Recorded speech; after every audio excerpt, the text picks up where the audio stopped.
Igreja Cristo é Vida, a sua cidade refúgio. Mas olha só, abra a tua Bíblia em Tiago, capítulo 4, versículo 13. Nós vamos falar nessa noite do tema a estupidez dos projetos humanos sem Deus. A estupidez dos projetos humanos sem Deus. Tiago, capítulo 4, versículo 13. Todos acharam? Então Tiago diz assim: atendei agora vós que dizeis, hoje ou amanhã iremos para a cidade tal, e lá passaremos um ano e negociaremos e teremos lucros.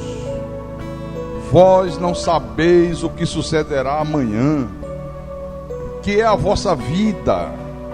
Sois apenas como neblina que aparece por instante e logo se dissipa. Em vez disso, devias dizer: se o Senhor quiser, não só viveremos, como também faremos isto ou aquilo.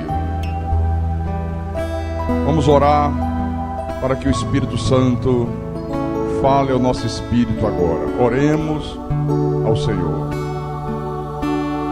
Às vezes calo para ouvir a voz de Deus, então medito para ouvir a sua voz. Quão sutileza tocas no meu coração, e grande paz passo a sentir, sinto emoção. Ouvir tua voz quando me exortas, se é preciso. Ouvir tua voz quando me diz que sou contigo. Ouvir tua voz quando me ensinas o que preciso, me faz sentir cada vez mais que sou teu filho. E é exatamente isso, meu Pai, que nós queremos. Eu ouvi a tua voz nos ensinando, nos guiando, nos conduzindo, nos mostrando os teus retos e soberanos caminhos. Ouvi a tua voz nos exortando, nos consolando, porque se nós não ouvirmos a tua voz, que voz nós iremos ouvir nesse mundo? O apóstolo Paulo disse: no mundo há muitos tipos de vozes, nenhum deles sem sentido. Tem tantas vozes nesse mundo, vozes boas, vozes malignas, vozes diabólicas, vozes de falsos profetas, de falsos pastores, vozes de falsas igrejas. Tem vozes nesse mundo do humanismo, a voz da psicologia, da psiquiatria. Tem todo quanto é tipo de vozes, boas e mais. Mas a voz que traz segurança, a voz que não comete enganos, é a tua voz. A voz que acalma, a voz que traz paz, a voz que traz consolo, a voz que nos levanta quando nós estamos caídos, que nos dá ânimo quando o desânimo tenta nos atingir. É a tua voz, Senhor.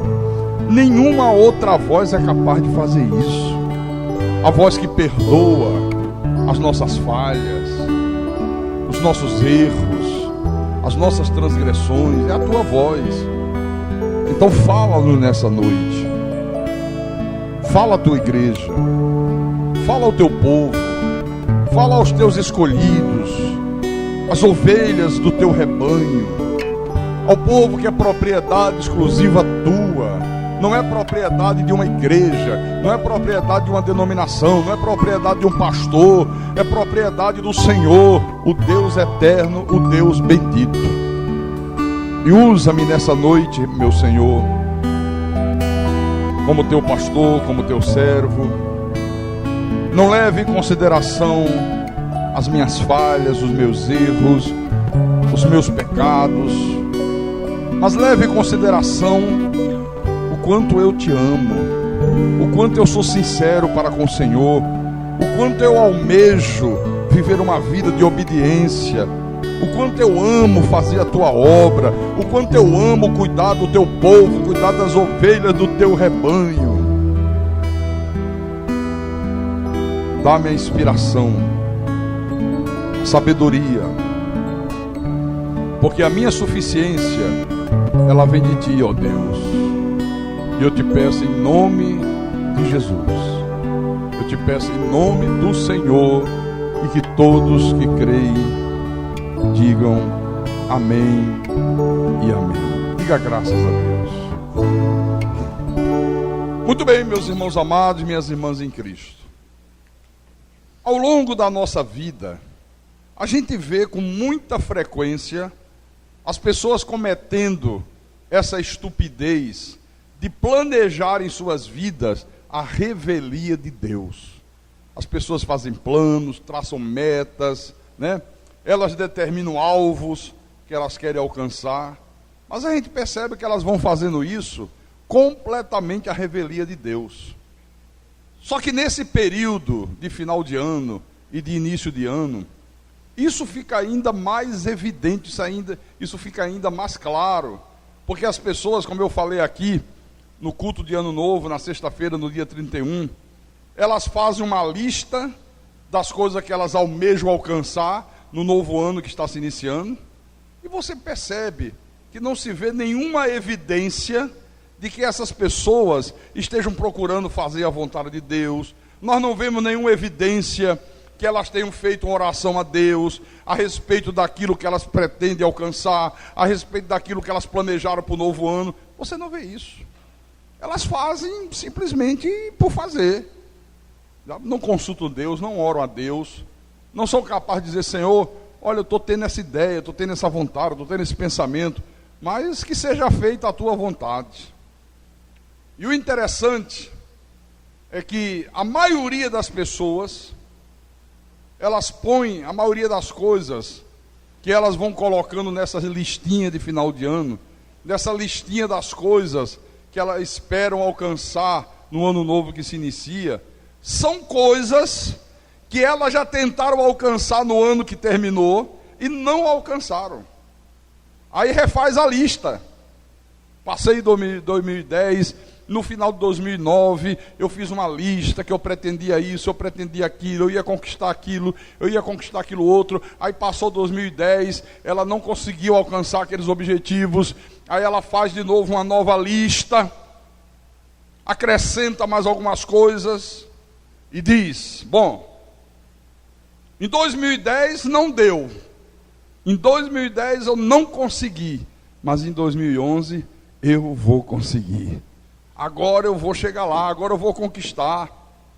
A pessoa diz assim, a mulher que está sozinha, né, procurando um amor, ela diz: olha, em 2010 eu não beijei na boca, mas em 2011, meu irmão, não vai passar em branco. Eu vou beijar na boca, nem que seja na boca do macaco do zoológico, mas que eu beijo.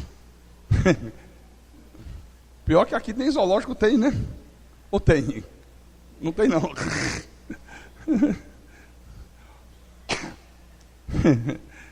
Então, a pessoa faz os seus planos, a pessoa, ela traça as suas metas, ela estabelece os seus alvos, e ela imagina na sua cabeça que o simples fato dela ter iniciado um novo ano, o calendário mudou, o calendário diz que passaram-se 12 meses, e agora é um novo ano que começa. Ela acha que o simples fato do calendário mudar, o simples fato do relógio chegar meia-noite do dia 31 e passar para o primeiro minuto do ano novo, vai fazer com que a pessoa alcance tudo aquilo que ela imagina, tudo aquilo que ela colocou na listinha. É isso que se passa na cabeça da maioria das pessoas. Aí, começa o novo ano, os meses vão se passando, as coisas vão acontecendo de uma maneira completamente diferente daquilo que ela planejou. A pessoa decidiu ir para São Paulo, aí de repente se viu lá em Manaus. Mas, puxa vida, eu fiz planos. Eu coloquei aqui na lista, esse ano eu vou tentar a vida em São Paulo. Eis-me agora aqui em Manaus. Planejou ser médico. De repente se viu um pastor. Foi o meu caso. Agora o pior é que, como normalmente as pessoas não têm um conhecimento de Deus, como normalmente elas não entendem, os desígnios de Deus, essa soberania absoluta de Deus, aí elas também não entendem por que aquilo aconteceu, por que ela planejou uma coisa e deu outra, por que ela queria o azul, veio o vermelho, por que ela queria ir para o norte, acabou indo para o sul. E a pessoa se enche de frustrações, ela fica tremendamente frustrada. Agora, quem tem o conhecimento de Deus, fica tranquilo, porque ele sabe que Deus é que dirige tudo. Ele fica absolutamente tranquilo.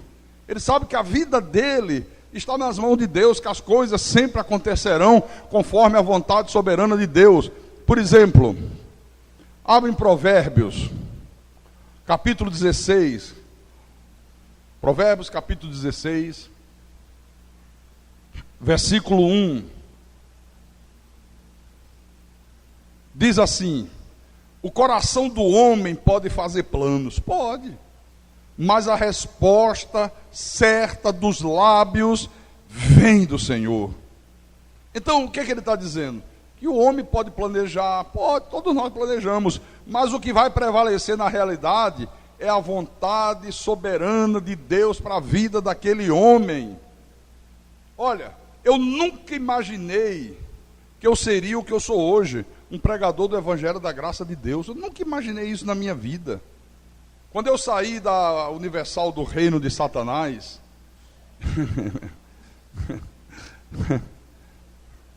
eu sei por que é que eu falo isso. Eu não falo de brincadeira não, eu falo sério. É do reino do Satanás mesmo. Olha, naquele momento que eu saí, eu só fui saber que Deus tinha me tirado depois, que eu não conhecia nada da Bíblia. Olha, irmãos, o mundo desabou sobre a minha cabeça. Eu fiquei tão frustrado, tão desiludido. Eu não queria mais pregar de maneira nenhuma. Eu fiquei desiludido até com Deus, porque me caluniaram, me pisaram, me maltrataram, me escorraçaram, tentaram destruir minha honra, fizeram o diabo comigo. Eu digo, poxa, que Deus é esse? Esse Deus não é Deus de nada. Porque como é que eu posso um dia largar tudo na vida? Eu tinha a minha vida edificada, eu já tinha chegado no topo da pirâmide, eu largo tudo para servir esse Deus, e agora Deus me deixa numa situação desta. Me desiludi até com Deus, irmão. Mas um vinha de lá, falava uma coisa, outro vinha da acolá, falava outra, até que me convenceram a continuar pregando. Aí, dei uma forçadinha de barra, iniciei o que nós chamávamos na época, Igreja do Espírito Santo de Deus. Olha, tudo ia de vento em popa. Com muita rapidez, nós abrimos um monte de templos. Muito rápido, mas rápido demais. Tinha templo em Recife, tinha templo em Cavaleiro, tinha templo em Jaboatão dos Guararapes, tinha templo em Prazeres, tinha templo em Caruaru, tinha templo em Campina Grande, tinha templo não sei aonde, tinha templo em tudo quanto era lugar. 3 programas de televisão no ar, todos os dias, inclusive aqui, que era na TV Cidade na época. Pagava-se uma grana. 3 programas de rádio também. Essas coisas de fazer reunião de corrente, de libertação e de prosperidade, de família, e de desmanchar trabalho de macumba, e eram 4, 5 reuniões por dia. Olha, dinheiro às pampas, não tinha problema financeiro. Tanto é que você vê, tinha 3 programas de televisão. 3. mas eu era infeliz. Eu carregava um vazio dentro de mim. Por que eu carregava esse vazio? Porque eu não queria um negócio, eu não queria um emprego. Emprego eu tinha, maravilhoso. Eu ganhava 30 salários mínimos, na época que eu larguei tudo para entrar nesse negócio aí de corrente. Então eu não estava querendo emprego, eu não estava em busca de um meio de vida, não. Eu queria, com toda a sinceridade do meu coração, servir a Deus. Servir a Deus. E a coisa estava indo de vento e popa. Um dia, eu descubro, porque alguém veio denunciar, que o pastorzinho que tomava conta do templo, lá de João Pessoa, capital da Paraíba, que o cara se prostituía com tudo quanto é mulher da cidade, que o cara pegava o dinheiro, ia para a praia de Tambaú, ia para as boates. Eu digo, não é possível. Aquele rapaz lá, o Vandelson, sim.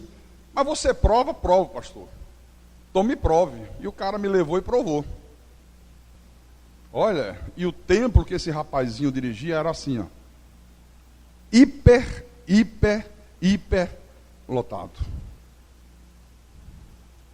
Você está vendo como essa coisa de querer medir vida espiritual por números é uma furada? Oh, o pastor é muito ungido. Olha como é que, olha lá, olha a multidão, olha como tem gente. Isso aí não quer dizer nada, absolutamente nada. Aí eu cansei. Eu digo, poxa, eu não aguento mais isso. Eu já vim de um sistema onde eu vi isso acontecer todo dia, toda hora. E tira o cara daqui, bota para colar. E se o cara é bom em arrecadar dinheiro, a punição é leve, se dá um jeitinho, não tira dali, porque senão pode ser que a arrecadação caia. Eu digo, eu não quero isso, isso é do diabo, isso é uma coisa diabólica, demoníaca. E sabe o que é que eu fiz? Fui lá, fiz um culto não, naquela época não era culto, naquela época era reunião mesmo. Fiz uma reunião domingo à noite, lembro como se fosse hoje. Uma multidão, porque já era cheia. Aí no dia que eu ia, aí ficava muito mais cheia ainda. Gente em pé pelos corredores, não dava nem para entrar, a maior dificuldade para entrar. Aí fiz, e no final eu digo, olha, eu vim aqui para comunicar uma coisa para vocês. Eu vou fechar esse templo hoje. Pensa, o quê? Diga, é porque esse sujeito aí, cara, no altar, pega o dinheiro, bebe, fuma, vive se prostituindo com Deus e o mundo aqui nessa cidade. O Deus com D minúsculo, viu? E eu cansei disso. Não quero mais isso. O Espírito de Deus vai guiar vocês. Deus é que está no... Olha, eu nem sabia dessa coisa de Deus estar no controle da vida de ninguém. Mas eu falei assim, olha, o Espírito Santo vai guiar vocês, o Espírito Santo vai mostrar para onde é que vocês devem ir. Quase que eu apanho, minha gente. Eu só não apanhei, porque eu acho que o cara olhou assim, esse cara olhou e disse, bom, olha, a gente pode bater, mas a gente pode levar também, então é melhor deixar quieto. Viu? Mas foi um fuzuê. E para a coisa ficar ainda mais complicada, eu chego em Recife, tão indignado, tão chateado, que eu digo, olha, tem mais uma coisa, vou fechar todas. E fechei todas. Olha, teve uma hora lá que um cara veio, ele disse, pastor, o senhor está louco, eu vim aqui para resolver de homem para homem, o senhor não pode fazer isso. Eu digo, então venha. Porque eu não tinha medo, eu era meio abusado. Fechei todos os templos. Do dia para a noite, todo mundo dizia, o cara ficou louco, o cara pirou da cabeça. Mas como é interessante, né? Naquele momento ali, eu não entendia o que eu estava fazendo. Eu estava fazendo por uma indignação. Eu estava fazendo porque eu não aguentava mais mesmo. Eu digo, não é isso que eu quero, não é isso que eu desejo, não é isso que eu almejo, sabe? Mas eu não sabia que tudo aquilo ali estava dentro dos desígnios predestinados de Deus. Fechei tudo. Caruaru, Cavaleiro, Jaboatão, Campina Grande, pastor, mas aqui o cinema é lotado de manhã, eu não quero saber, está fechado. E eu vou fazer o quê? Olha, Deus que guia a tua vida, rapaz. Fiquei só com a sede, mas continuava havendo um vazio dentro da minha alma. Aí lá na frente, veio a revelação da graça de Deus, e foi aí que eu fui me converter de verdade, foi aí que eu fui me converter à verdade. E eu fiquei tão maravilhado com esse evangelho aqui da graça de Deus, eu fiquei tão maravilhado que eu comecei a entender, acabou a minha desconfiança de Deus, acabou a mágoa que eu tinha de Deus, porque eu achava que Deus tinha falhado comigo, eu achava que Deus tinha sido infiel comigo, e aí eu fui descobrir que ainda que nós sejamos infiéis, Ele permanece fiel. Ele permanece fiel.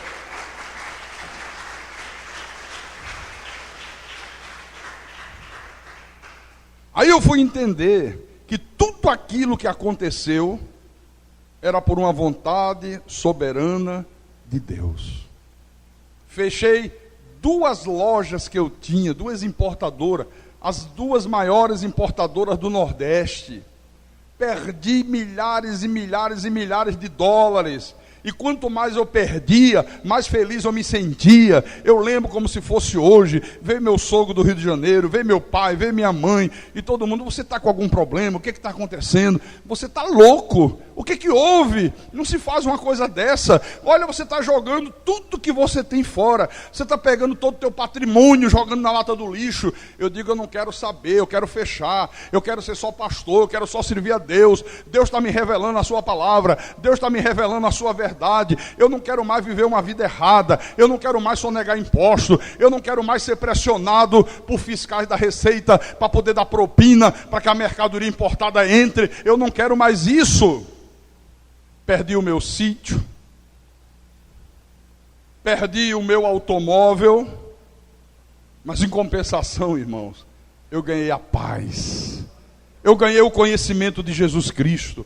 Na verdade, eu ganhei a vida. Foi aí que eu ganhei a vida. Hoje eu entendo aquele sentimento que Paulo expressou em Filipenses capítulo 3.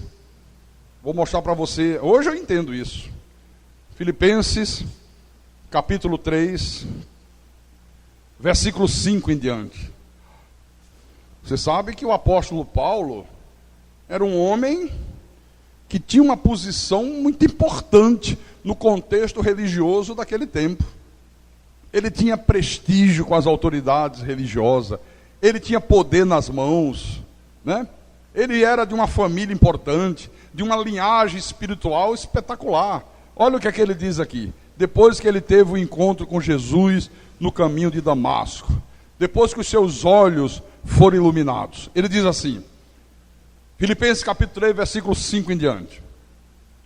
Ele diz, olha, fui circuncidado ao 8º dia, sou da linhagem de Israel, da tribo de Benjamim, sou hebreus de hebreus, quanto à lei, fariseu, quanto ao zelo, perseguidor da igreja, quanto à justiça que há na lei, irrepreensível.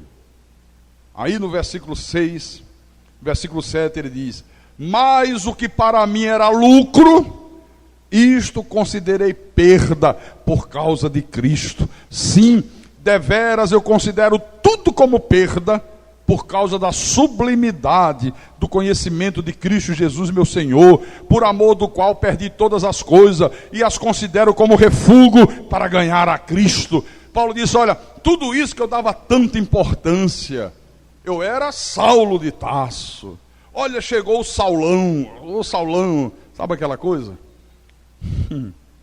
No meu tempo da iniquidade era assim, chegou o pastor Carlos, aleluia, glória, glória, glória, e eu dizia, glória a mim, louvado seja eu, louvado. Eu me sentia o rei da cocada preta e da cocada branca.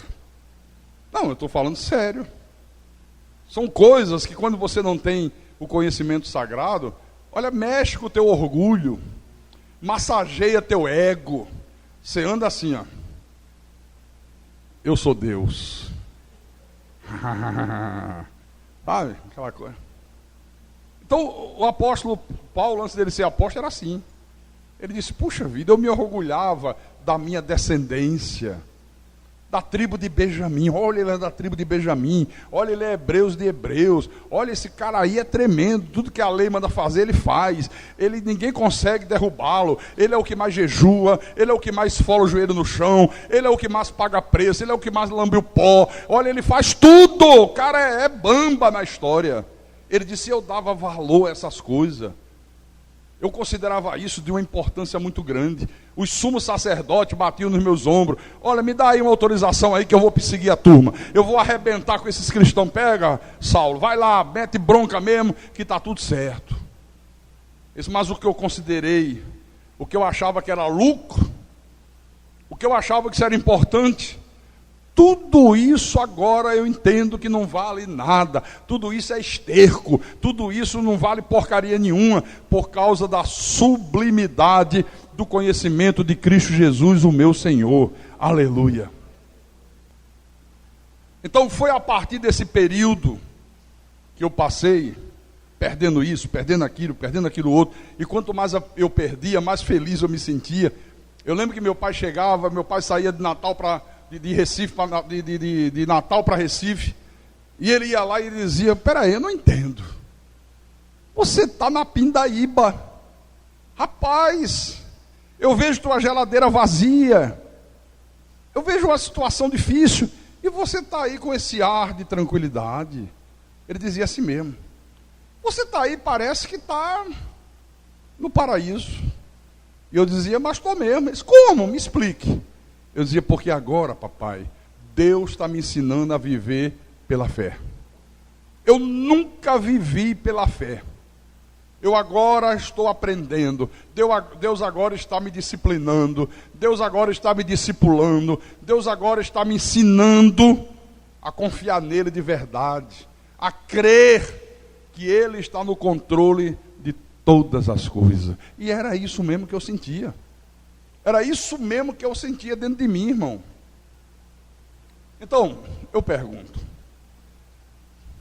meu irmão e minha irmã, por que há tanta gente que mesmo dentro da igreja, mesmo tendo Bíblia, mesmo frequentando os cultos, mesmo cantando hinos de louvor e adoração a Deus, faz a sua listinha de alvos a serem alcançados no ano novo, e entra ano, sai ano, e elas não conseguem alcançar suas metas? Por quê, hein? A pessoa está dentro da igreja, a pessoa está assistindo o culto, a pessoa está louvando, aleluia, glória a Deus, Jesus tu és maravilhoso, a pessoa está participando da ceia, mas chega lá, ela faz uma listinha, e o ano passa, e ela não consegue alcançar suas metas. Por que isso? Vou responder. Primeiro lugar, aquilo que eu falei no início, porque as pessoas querem viver as suas vidas à margem de Deus. As pessoas fazem as suas listinhas de prioridade, mas elas se esquecem de que antes de tudo é preciso buscar em primeiro lugar o reino de Deus e a sua justiça. Mesmo dentro da igreja, dá a mínima para isso. Esse é o primeiro motivo. Segundo lugar, porque normalmente as pessoas têm uma tendência, todos nós temos essa tendência, por isso que a gente tem que vigiar muito, viu? Uma tendência de viver a nossa vida segundo os mandamentos impostos pela sociedade de consumo. Aí a pessoa começa a invejar o corpo daquele que não é o corpo dele, começa a invejar o corpo do outro. Não, eu quero ter um corpo igual dele, vou malhar. As mulheres então, olha, o corpo daquela irmã é maravilhosa. Ah, eu quero ter um corpo igual a ela. Aí liga a televisão, olha a Gisele Bündchen. É a Bündchen que se fala assim? Quem fala alemão aí? Eu já falei tanto alemão que eu não sei mais falar alemão de nada. Uma Gisele dessa qualquer aí. Aí olha, e começa a fazer loucuras para querer ter um corpo igual à mulher. Você vê quantas mocinhas passam por aquele problema que come e vomita para não engordar, para ver se consegue chegar lá. Como é que chama? Bulimia. Aquilo é cruel, né? A pessoa às vezes chega até a morrer, meu irmão. Porque ela começa a querer viver segundo os mandamentos da sociedade de consumo. A sociedade determina. Olha, legal é ter um corpinho assim, o que eu não acho. Eu acho essas manequins umas porcaria. Sinceramente. Eu acho que quem gosta de osso... Eu não falei nada. Vocês que estão completando aí por conta de vocês. Claro, aquelas coisas esqueléticas, né? É boa a nossa mulher, carnezinha aqui, carnezinha acolá, tal, né? Às vezes começa a ficar um esqueleto, que Deus que me livre. Mas a sociedade impõe aquilo, né?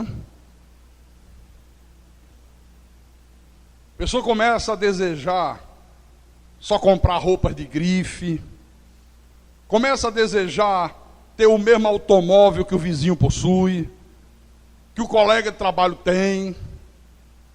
O colega comprou um celular novo, não, eu tenho que comprar um igual. E faz tudo para querer comprar o mesmo celular. Esse meu aqui, não sei nem de quando, acho que foi de 1502. Acho que esse celular é de 1502.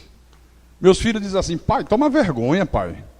Compra um celular moderno. Eles tudo têm celular moderno. Olha, esse aqui é só botar o dedo, o bicho sai. Eu digo, mas o meu faz a mesma coisa. Para que eu quero botar o dedo aqui, o bicho... O teu fala, o meu também fala. O teu escuta, o meu também escuta. O teu manda mensagem, se precisar mandar um torpedo, o meu também manda. Então me satisfaz. Não, mas é bonito, é fora de moda. E eu tenho nada a ver com moda. Eu tenho um celular para usar, não tenho celular para exibir. Eu não tenho celular para ficar me exibindo para as pessoas, mostrando. Olha, tá vendo meu celular? Esse está custando R$2.000. Aí a turma olha, né? O cara tira, fica meia hora antes de usar, assim, para mostrar para todo mundo. Você sabe, eu tenho que fazer uma ligação, né? Sabe, eu vou falar com não sei quem. Puxa vida, celular é um problema, né, irmão? Você sabe, né? Que a gente não tem sossego. Onde a gente está, as pessoas ligam, né? Você está vendo, né? Exibindo o celular, sabe? 2 horas exibindo para depois ligar. Isso é uma idiotice tão grande, meu irmão. Pense numa idiotice. E o pior, o mais grave, é que quando a pessoa não consegue conquistar essas coisas, ela começa a se sentir infeliz, ela começa a se sentir diminuída. A pessoa diz: eu estou tão triste, eu queria comprar aquela calça jeans. Diz o nome de uma marca famosa de calça jeans aí, que eu não sei. Quem sabe? Quem lembra? Armani, tem Armani não, né? Armani Eterna. Sei lá. Tem umas marcas aí que, né? O S-Top. Pô, você tá de gozação comigo? Pô, meu irmão, pô. Eu tô falando de gozação, o cara vem com o S-Top, rapaz. É o novo, né? O S-Top. Isso era do tempo da minha bisavó. Aí ela não consegue comprar aquela roupa, ela se sente triste. Puxa vida, eu estou tão magoado, estou tão angustiado. Por quê? Olha, tem 3 meses que eu estou tentando comprar esse celular e não consigo. Puxa vida, olha... A vida para mim perdeu o brilho. Enquanto eu não conseguir comprar, eu não vou ter alegria, não vou ter felicidade. Isso é cruel, irmãos. Então a verdade é que existe uma porção de coisas que a sociedade de consumo impõe para a gente. E as pessoas, sem se aperceberem, elas começam a se medir por essas coisas. Quando elas conseguem conquistar aquilo que a sociedade de consumo impõe, ela se sente vaidosa, ela se sente orgulhosa. A pessoa fica naquela ilusão de, por ter conquistado aquilo, ela é uma pessoa bem-sucedida. Porque para a sociedade é. Né? O cara comprou um... Ficar falando do celular mesmo, né? Eu não sei nem o nome desses troços aí. Aí ela compra... Aí os colegas de trabalho, os vizinhos dizem: poxa, olha, fulano comprou um smartphone, olha, um iPad, olha os nomes aí, comprou um iPad. né? Pau. Então, puxa, olha, vizinho aí é bem sucedido, viu? Poxa, pensa numa coisa boa. Olha, vizinho aqui do lado, parou o carro aí para entregar, pense na televisão de 42 polegadas, Full HD. Rapaz, tremendo. Para a sociedade são vitórias, sabe? Aí a pessoa se sente bem sucedida. Ela acha que ela está com tudo e não está prosa. Aí veio o irmão e diz assim: graças a Deus que durante o ano de 2010 eu consegui realizar tudo que eu coloquei na minha lista no finalzinho de 2009. Olha, peguei lá, fui item por item. Isso eu consegui, isso eu consegui, isso eu consegui. Aí você pergunta para ele: vem cá, e o que é que o irmão conseguiu? Qual era a tua listinha? Qual foi a lista que você fez no finalzinho de 2009 que você conseguiu conquistar durante o ano de 2010? Ele diz: olha, eu botei aqui: passar o ano inteiro sem faltar nenhum dia ao meu trabalho. Eu consegui, eu passei o ano inteiro, não tive uma falta. Eu fui trabalhar com febre, eu fui trabalhar com dor de coluna. Eu tinha feito um propósito e eu consegui cumprir esse propósito. Que mais? Eu consegui comprar uma TV de LCD, Full HD, olha, a mais moderna que tem no mercado. Olha, eu consegui, eu conquistei em nome de Jesus. Que mais? Troquei meu automóvel. Agora tem um carro melhor, agora tem um carro mais novo. Que mais? Aí, para demonstrar que tem um pouco de piedade, tem um pouco de espiritualidade, ele diz: o que mais? Eu fiz um propósito de, durante o ano de 2010, eu ler todas as epístolas de Paulo. Não é que eu consegui? Olha, li todas elas, meu irmão. O que mais? Dei meus dízimos todos os meses, ajudei o bom samaritano. Todo domingo eu levei lá 1 quilozinho de arroz, ou 1 quilozinho de feijão, ou um pacotinho de fubá, ou um pacotinho de café. E o cara fica todo vaidoso. Consegui tudo, conquistei tudo. E eu disse aqui no culto de Ano Novo: é incrível, meu irmão. Incrível, mas você não ouve quase ninguém chegar para você e dizer: olha, eu estou feliz que eu consegui o meu propósito. Eu fiz um propósito de não faltar nenhum culto da igreja, de não faltar nenhuma quarta-feira, não faltar nenhum domingo de manhã, não faltar nenhum domingo à noite. Olha, eu perdoei todo mundo, eu fiz um propósito que eu ia passar o ano inteiro, por mais ofensa que alguém me fizesse, eu ia perdoar, que todos os dias da minha vida eu ia dizer: Pai, perdoa-lhes, porque eles não sabem o que fazem. Eu consegui alcançar esse propósito, eu não guardei mágoas, eu cresci em amor, eu cresci em bondade, eu cresci em misericórdia, eu fui extremamente misericordioso ao longo de 2010. Você não ouve isso.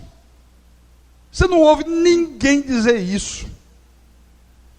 Você ouve sempre as pessoas falando de coisas que soam como vitória aos olhos da sociedade. Comprar um carro é uma vitória aos olhos da sociedade. Comprar uma roupa de grife, tremendo, olha a roupa que ele está usando. Comprar um smartphone, o iPad. Esse iPad aí é fabricado pela Universal, é? Não? Ah, pensei pelo nome. iPad. Já sai pedindo. É não, né, Rodrigo? Tudo isso, irmãos, porque a sociedade, ela vai impondo determinadas regras de convívio, que nem sempre a gente consegue fugir dessas regras. E quando dá para fugir, às vezes nem sempre é bom fugir. Porque às vezes tem benefício você se sujeitar às idiotices que a sociedade determina. Às vezes traz benefício. Por exemplo, existe benefício, às vezes, em você ter que lidar não com o emprego, mas com o trabalho. Entendeu? Existe benefício, às vezes, para o cara em lidar não com o emprego, com o trabalho. O cara faz uma faculdade, por exemplo, né? Ou então não fez faculdade, mas ele é um profissional, ele é um bom mecânico, ele é um bom eletricista. Mas aí passa por um aperto e a sociedade diz assim: meu querido, esquece esse negócio de eletricista. O negócio é arranjar um trabalho qualquer. Aí ele vai ser faxineiro. Nada contra os faxineiros. Sabe? Mas ele diz: não, é melhor eu ter qualquer coisa do que a turma ficar aí falando de mim, não sei o quê. Não, eu vou. Então, é uma idiotice, mas traz benefício. A pessoa fingir ser o que não é. Tem gente que vive fingindo ser o que não é. E acaba trazendo benefício para ela. É um benefício passageiro, acaba logo, mas traz durante algum tempo. A pessoa fingir ter aquilo que ela nunca poderia ter, se endivida, não pode ter um carro novo. O cara vai lá, faz um financiamento, sabe que não vai pagar, que vai ter problema, mas ele faz. Ele quer entrar num carro novo e sair, não por seu prazer, por seu conforto, para parecer bem vitorioso aos olhos do vizinho, para chegar na empresa: olha, rapaz, que carrão, esse está bem de vida. São as idiotices da sociedade, né? Eu lembro, naquela época que Deus me tirou da IURD, aí acabou tudo, acabou poder, acabou dinheiro, acabou tudo. Mas eu ainda fiquei com um automóvel, eu tinha um Opala Diplomata. Era o melhor carro do Brasil na época, né? O Opala Diplomata. Mas eu não tinha nem quase dinheiro para botar gasolina. Mas eu digo: não, isso aqui é o último bem que eu vou me desfazer. Porque eu tinha um advogado que ela dizia assim: pastor, olha, ainda bem que o senhor enxerga. Eu digo: por quê? Ela disse: porque é o seguinte, o senhor não tem um centavo, o senhor está aí na maior pindaíba do mundo, mas quando o senhor chega com esse carro, dá a sensação que o senhor está nadando em dinheiro. É assim que a sociedade vê, cara. Dá a sensação que o senhor está por cima, dá a sensação que o senhor ainda tem aquele poder que o senhor tinha, sabe? Isso aí abre portas às vezes, né? Então é terrível, irmão. Então, meus irmãos, meus amados, para que você possa viver um 2011 feliz, a receita é muito simples. Abra em Mateus capítulo 6. Quer viver um 2011 maravilhoso? Quer que as portas se abram? Quer que as coisas boas aconteçam? Quer que quando as coisas ruins venham, Deus mude? Quer que Deus peleje contra os teus inimigos? Vou te dar a receita agora. Mateus capítulo 6, versículo 33. São palavras de Jesus Cristo. Buscai, pois, em primeiro lugar o seu reino e a sua justiça, e todas estas coisas vos serão acrescentadas. Está aí a receita. Quer ser bem sucedido? Buscai, pois, em primeiro lugar o seu reino e a sua justiça, e todas essas coisas. Que todas essas coisas? Casa com piscina? Não, não fala de casa com piscina aqui. Roupa de grife também não fala. iPad, mas você está falando, se você estiver fazendo eu falar errado aqui no iPad, não, aqui não, é lá. Lá pede. Aqui não está falando disso.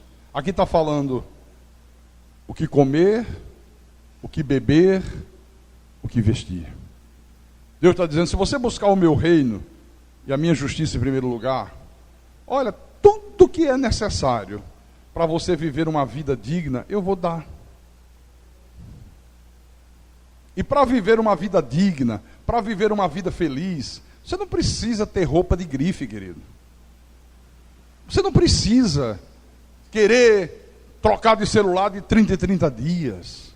Isso não traz felicidade, isso é idiotice. Perdoe-me a expressão, como diz o carioca, isso é uma babaquice. Não precisa, isso é uma ilusão. Para você viver uma vida feliz, você tem que ter paz. Paz de espírito. Você tem que estar em paz com você mesmo, em paz com Deus. Você ter uma família abençoada, filhos abençoados. Você poder sentir prazer de voltar para casa. Tem gente que tem rios de dinheiro e não sente prazer de voltar para casa. Prefere passar a noite numa mesa bebendo, se prostituindo com mulheres, porque não sente nenhum prazer de voltar para sua casa. Tem gente que tem rios de dinheiro e não tem paz. E aí procura encontrar a paz cheirando cocaína, saindo com homossexual. Não estou falando aqui do Ronaldinho Fenômeno. É o Fenômeno. Por isso que ele foi para o Corinthians. Porque o pessoal do Flamengo disse, não, aqui, homem que gosta de homem, aqui não joga. No Flamengo não dá. Aí o Corinthians, venha para cá que aqui está tudo certo. O que um homem daquele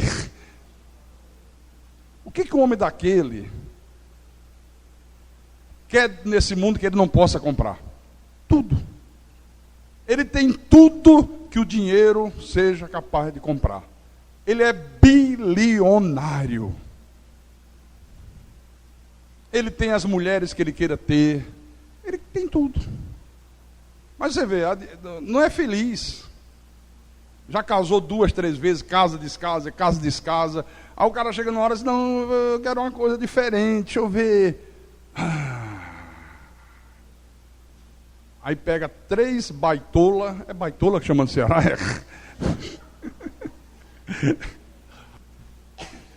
É assim que chama aqui. Por que vocês estão rindo? Eu estou usando o vocabulário da região, ó. E o cara bota dentro do carro e vai para um motel. Você está vendo? Um homem desse é feliz? Responda. Não. Olha, quem não faz isso aqui, buscai, pois em primeiro lugar o seu reino e a sua justiça, está sempre vivendo na roda viva da vida. Está sempre cheio de frustrações, está sempre cheio de amarguras, está sempre cheio de insatisfações, está sempre cheio de desgosto. Porque a Bíblia diz a bênção do Senhor não. Fala alto, gente. Fala alto. Não. A bênção do Senhor não traz desgosto. Quando a coisa vem por Deus, é para o teu bem.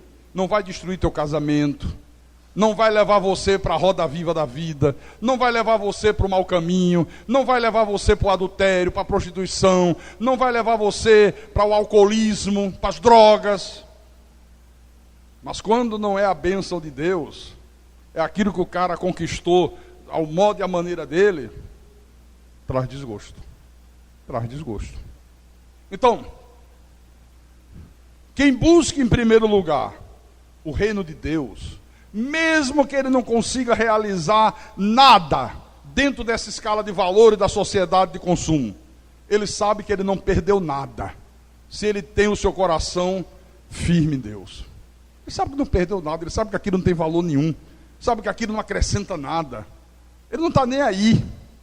Ele está preocupado com as coisas que vêm do alto. Deixa eu mostrar para você. Salmo 127. Salmo 127. Versículo 1. Veja por que eu estou dizendo isso. Né? Você tem que fazer o que tem que ser feito. Você tem que faça teus planos, faça teus projetos. Mas sabendo dar prioridade às coisas de Deus, né? Não seja negligente, não seja indolente, seja uma pessoa diligente, trabalhadora. Sabe por quê? Porque no Salmo 127, versículo 1, o Senhor diz assim: se o Senhor não edificar a casa, em vão trabalham os que a edificam. Se o Senhor não guardar a cidade, em vão vigia a sentinela. Você vê como Deus é tremendo? A sentinela não garante segurança nenhuma. Mas Deus não vai dar nenhuma segurança se você for uma pessoa desleixada. Você tem que ter cuidado. Botar tranca numa porta, garante que o cara não vai arrombar? Não. Você sabe que você pode botar a tranca que for, mas se você não contar com a proteção de Deus, pode ser que o cara venha lá e arrombe tudo. Mas nem por isso eu vou deixar de botar tranca. Eu sei que os anjos de Deus acampam. Eu digo para eles ali, olha aquela porta, é bom botar uma corrente com cadeado. Deus não está dizendo aqui para não colocar segurança. Deus não está dizendo aqui para você não tomar cuidado. Não. Ele está apenas dizendo, se o Senhor não edificar a casa, se o Senhor não em vão trabalham os que edificam, se o Senhor não guardar a cidade, se o Senhor não guardar a tua casa, olha, em vão vigia a sentinela. Ele não está dizendo para não colocar a sentinela. Ele diz, olha, coloque a sentinela, mas sabendo que sou eu que guardo. Se você não fizer aquilo que tem que ser feito, tem que trabalhar, tem que dar duro, tem que acordar cedo. Não pode ser uma pessoa preguiçosa, que vai dormir e acorda meio-dia. Às vezes monta um negócio, aleluia, agora eu estou livre de patrão. Agora montei meu próprio negócio. Agora eu posso acordar 1h da tarde. A maioria das pessoas que montam negócio são assim. Por isso que as estatísticas dizem, provam, que todo ano 70% dos negócios que são iniciados fale nos primeiros 6 meses. A pessoa abre, com 6 meses tem que fechar. 70%. Que o cara abre e diz, bom, agora eu sou patrão, meu irmão. Agora não precisa acordar mais 7 horas da manhã. Meio-dia está muito bom. Acorda meio-dia, dá uma chegadinha lá, bota o empregado e diz, olha, eu vou ali e já volto. E vai para casa. Aqui, ó. Você nunca espere que Deus abençoe os teus projetos, que Deus abençoe o teu trabalho, que Deus abençoe a tua profissão, se você não for uma pessoa diligente, se você não for uma pessoa trabalhadora. A bênção de Deus, irmãos, frequentemente ela anda ao lado daquele que é diligente, daquele que é trabalhador, daquele que corre atrás. O livro de Provérbios, ele mostra que não há nenhuma bênção para o preguiçoso, mas não há mesmo. Estamos aqui perto, né? Provérbios, capítulo 13. Marque aí. Versículo 4. Provérbios, capítulo 13, versículo 4. Olha como Deus fala. O preguiçoso deseja e nada tem, mas a alma dos diligentes se farta, a alma dos que trabalham, a alma dos que correm atrás, a alma daqueles que pegam duro no batente, olha, essa será farta. Então não existe aqui nenhuma promessa para o preguiçoso. Não pense você que Deus diz assim, não, apesar dele ser preguiçosinho, apesar dele acordar todo dia meio-dia, apesar dele não gostar de pegar duro no batente, como eu sou um Deus de amor, sou um Deus de bondade, eu vou abençoá-lo assim mesmo. Não, Deus não fala isso não, pelo contrário. Sabe o que é que o Espírito Santo diz? Quem não trabalha, não coma. Não coma. Quer ver? 2 Tessalonicenses. Segunda epístola de Paulo à igreja de Tessalônica, capítulo 3, versículo 10. Paulo disse, porque quando ainda convosco vos ordenamos isto, olha o que o Espírito Santo mandou Paulo ordenar à igreja, se alguém não quer trabalhar, também não coma. Então não tem direito a comer, não tem direito a ter nada. Então, irmãos, Deus quer abençoar o nosso trabalho, Deus quer abençoar a nossa diligência, a nossa disciplina, a nossa organização. Deus quer abençoar a nossa boa vontade e não desperdiçar o tempo. E não entregar a nossa vida ao Deus dará, aquela coisa que muita gente faz, vai empurrando com a barriga para ver onde é que chega. Não. Por isso eu quero dizer para você nessa noite, esse ano que nós estamos iniciando, o ano de 2011, só será para você e para mim um ano melhor do que o ano de 2010.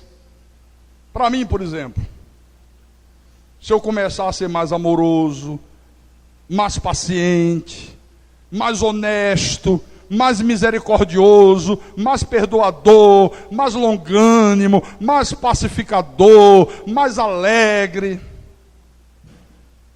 Se eu não procurar ser assim, não vai ser melhor do que 2010, talvez seja pior.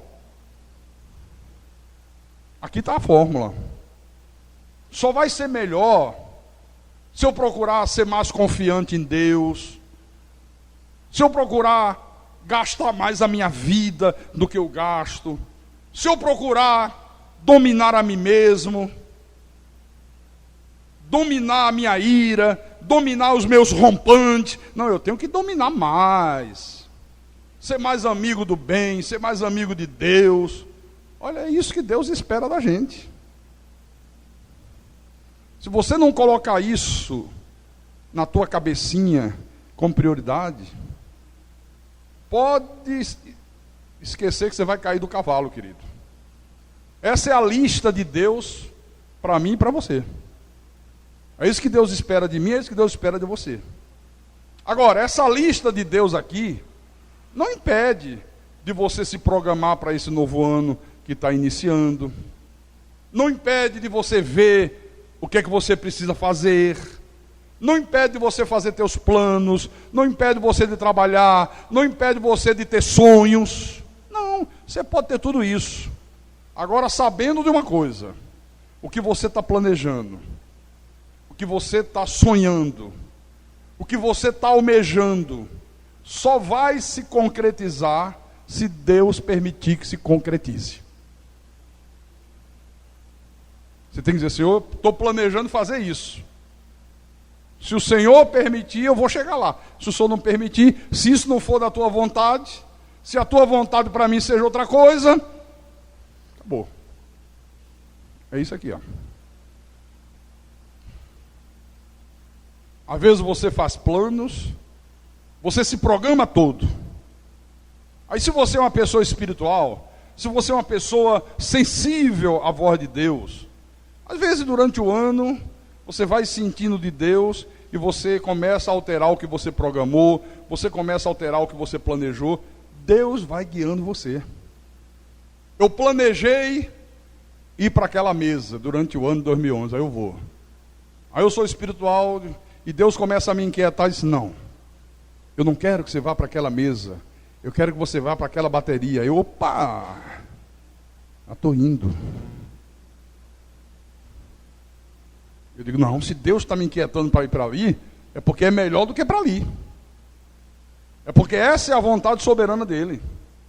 Amém, irmãos? Deus vai guiando você. Agora, o plano de Deus é que a gente não altera nunca. Os nossos nós alteramos. Deus mesmo vai dizer, não, altere isso, muda para aquilo, vai para a direita, não vá para a esquerda, para, continua, recua.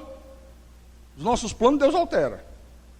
Agora os planos de Deus nós não podemos alterá-lo, porque é exatamente esse plano de Deus que serve para a gente avaliar a nossa vida, para a gente avaliar se está tudo dentro do prumo, se está dentro do ângulo correto.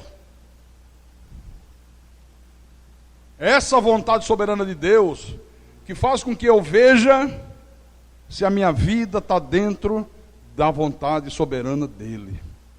Amém? Eu quero terminar com Jeremias capítulo 31. Jeremias capítulo 31, versículo 15 em diante. Encontraram? Então vou ler. Assim diz o Senhor: ouviu-se um clamor em Ramá, pranto e grande lamento. Era Raquel chorando por seus filhos, e inconsolável por causa deles, porque já não existem. Assim diz o Senhor: reprime a tua voz de choro e as lágrimas de teus olhos, porque a recompensa para as tuas obras, diz o Senhor, pois os teus filhos voltarão da terra do inimigo. A esperança para o teu futuro, diz o Senhor, porque teus filhos voltarão para os seus territórios. Versículo 18. Bem ouvi que Efraim se queixava dizendo, castigaste-me e fui castigado como novilho ainda não domado. Converte-me e serei convertido, porque tu és o Senhor, meu Deus. Na verdade, depois que me converti, arrependi-me.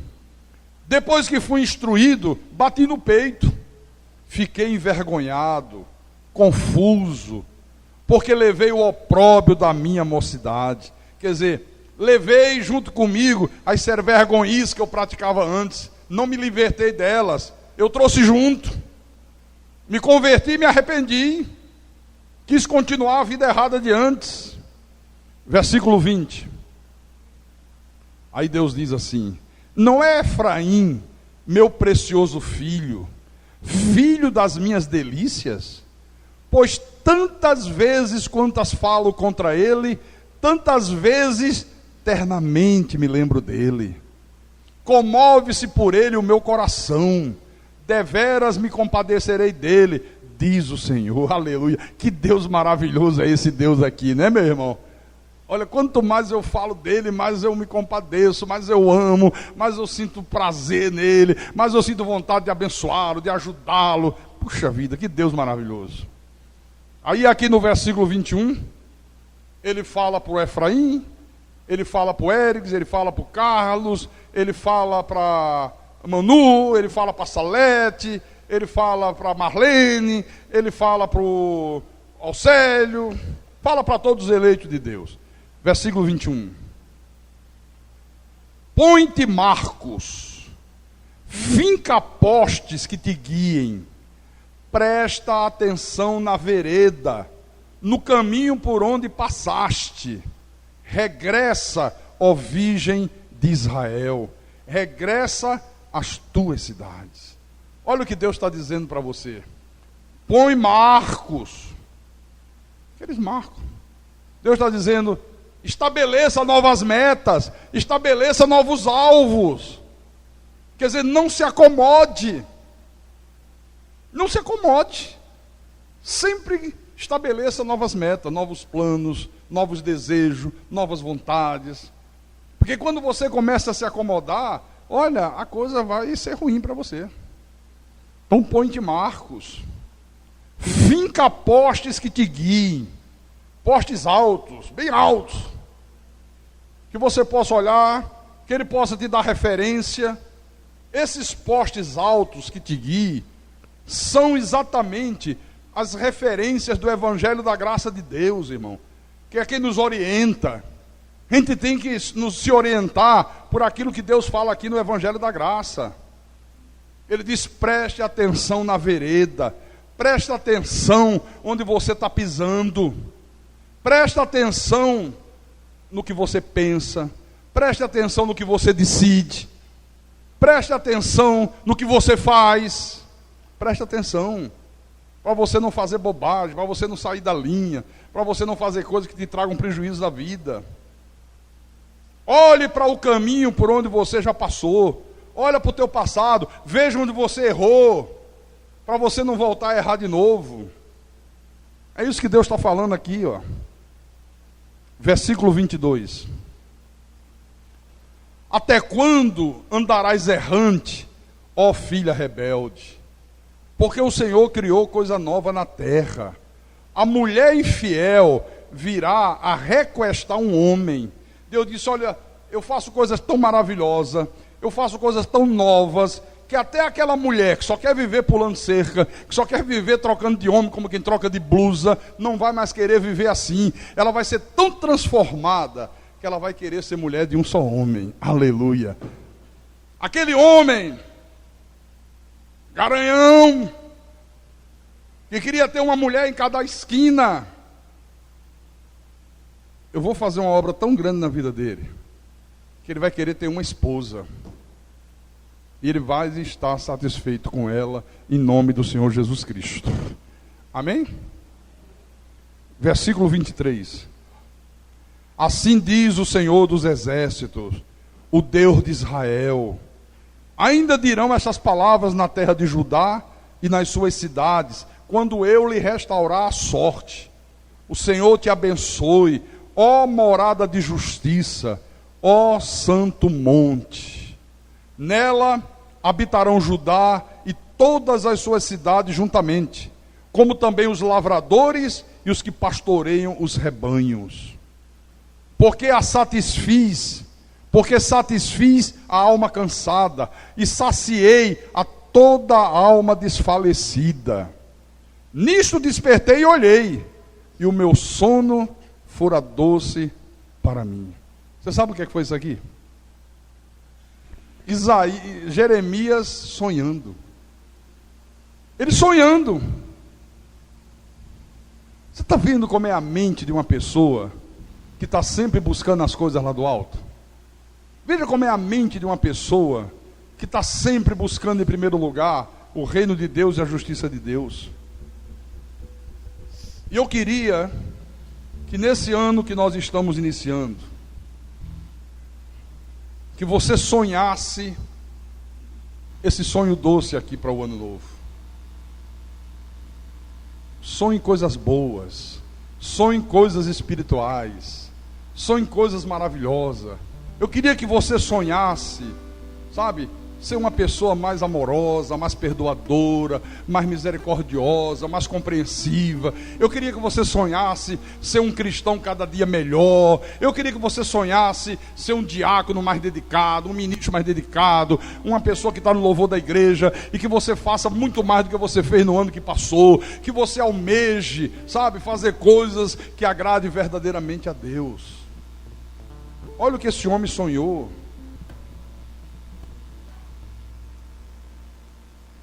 Ser bondoso. Eu disse aqui de manhã, né? Se você vê uma pessoa caída, não diga eu vou fazer uma oração para ver se está dentro da vontade de Deus, se eu ajudo ou se eu não ajudo, se eu levanto ou se eu não levanto. Não. Que oração você tem que fazer para saber, rapaz? Não, eu vou consultar a irmã profetisa. Irmã, daria para a senhora ver se tem uma palavra de Deus para mim? Porque tem um irmão caído ali na estrada, arrebentaram com ele, tomaram tudo dele, o cara está lá quase morto. Dá para você ver se é da vontade de Deus que eu ajude ele ou se eu não ajude? Eu tenho um irmão que diz que é pastor, sabe? Hoje todo mundo diz que é, né? Ele diz também que é. Para mim é um doido varrido. Vê anjo, é arrebatado, diz que cura AIDS, cura tudo. Puxa vida, a Dilma devia chamar meu irmão. Acabava com o problema de doença no Brasil.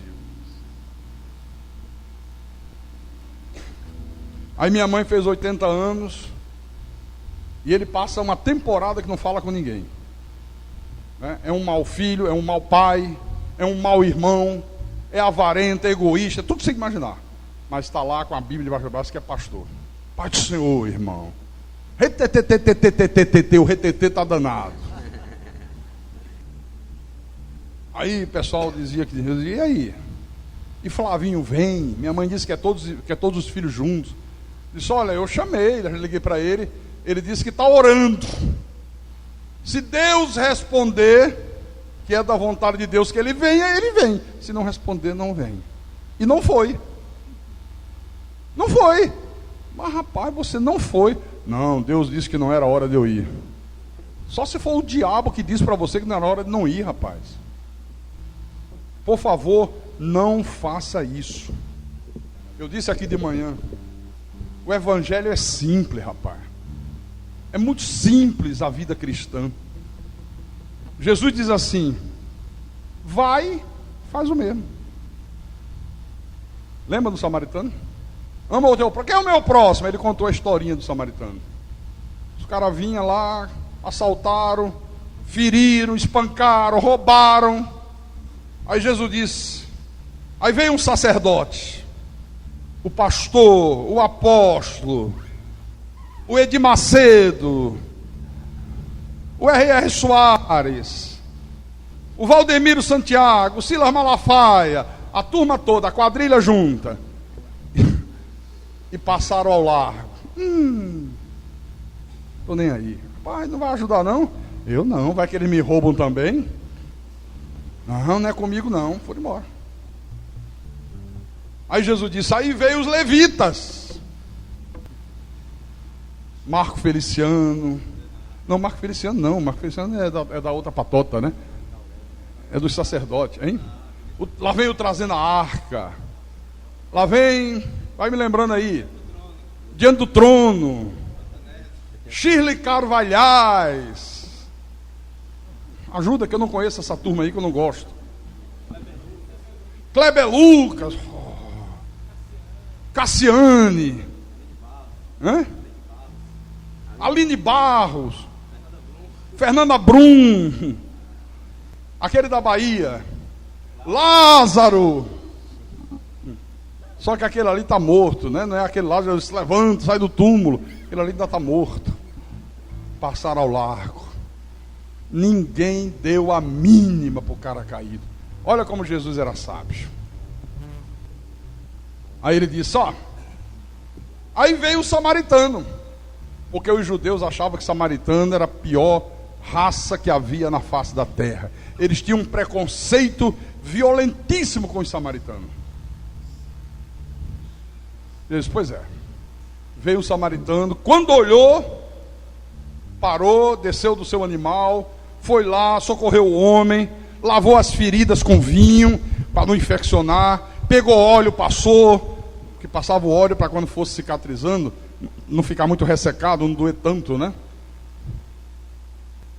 Ele não ficou preocupado se alguém ia aparecer e dizer, foi você que fez isso, e acusá-lo.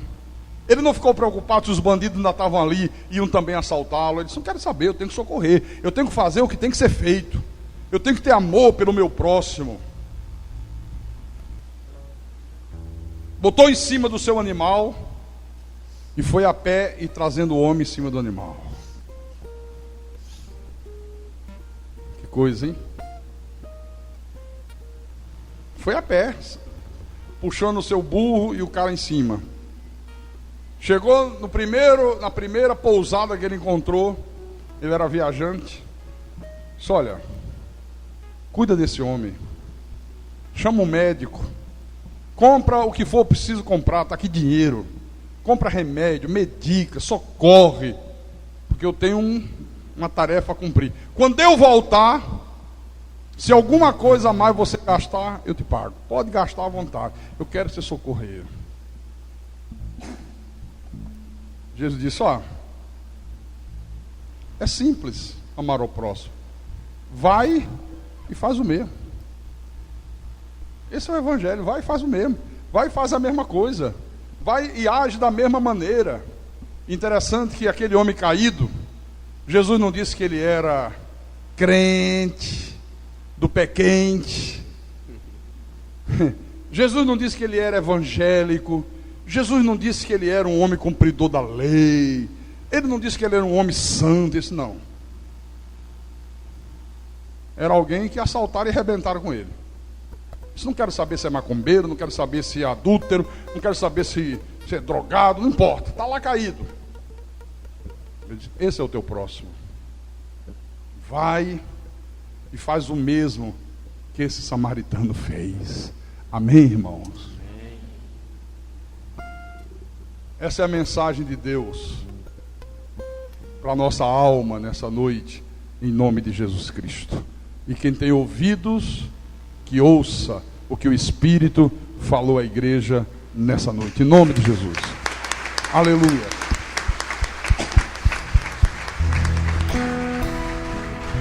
Fique de pé. Vamos ficar de pé agora.